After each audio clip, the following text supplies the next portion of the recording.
അപ്പോൾ ബോട്ടിംഗ് എല്ലാം കഴിഞ്ഞ് വന്ന ശേഷം ഞങ്ങൾ ഫുഡ് കഴിക്കാനായിട്ട് റെസ്റ്റോറൻറ്റിലേക്ക് കയറുകയാണ് ഗൈസ്. ഇവിടുത്തെ ഒരു പ്രത്യേകത എന്ന് പറഞ്ഞാൽ മിക്കവാറും എല്ലാ ചുമരിലും തന്നെ ഇതുപോലുള്ള ബ്യൂട്ടിഫുൾ പെയിൻറ്റിങ്സോ പിക്ചേഴ്സൊക്കെ വെച്ചിട്ടുണ്ടായിരുന്നു. ഇവിടുത്തെ എല്ലാ കാര്യങ്ങളും എനിക്ക് ഇഷ്ടമായില്ല. ഈ റെസ്റ്റോറൻറ്റ് എനിക്ക് ഇഷ്ടമായില്ല. കാരണം നമ്മൾ എത്തുന്ന സമയത്ത് മിക്ക ഐറ്റംസും തന്നെ കാലിയായിട്ടുണ്ടായിരുന്നു.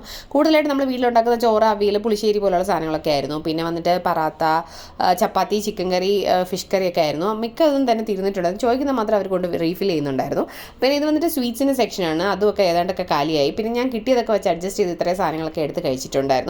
ഇതാണ് അവരുടെ റെസ്റ്റോറൻറ്റ് എന്ന് പറയുന്നത്. അവിടെ നിന്നുള്ള വ്യൂസ് നല്ല ബ്യൂട്ടിഫുൾ ആയിരുന്നു. പിന്നെ അവരുടെ സ്പായുടെ ഒരു സെക്ഷനുണ്ട്, യോഗയുടെ ഒരു സെക്ഷനുണ്ട്. പിന്നെ മുഴുവൻ ഇതുപോലെയുള്ള കൽപ്രതിമകൾ കൊണ്ട് എല്ലായിടത്തും വെച്ചിട്ടുണ്ടായിരുന്നു. ഇത് വന്നിട്ട് ഇൻഡോർ ഗെയിംസിൻ്റെ ഒരു സെക്ഷനാണ്. ട്രെഡ്മില്ല് പോലെയുള്ള കാര്യങ്ങൾ, ഒരുപാട് കാര്യങ്ങളൊക്കെ വെച്ചിട്ടുണ്ട്. അവിടെ നമുക്ക് ഗ്ലാസ്സിലൂടെ നല്ല ബ്യൂട്ടിഫുൾ ആയിട്ടുള്ള വ്യൂ കിട്ടുന്നുണ്ട്.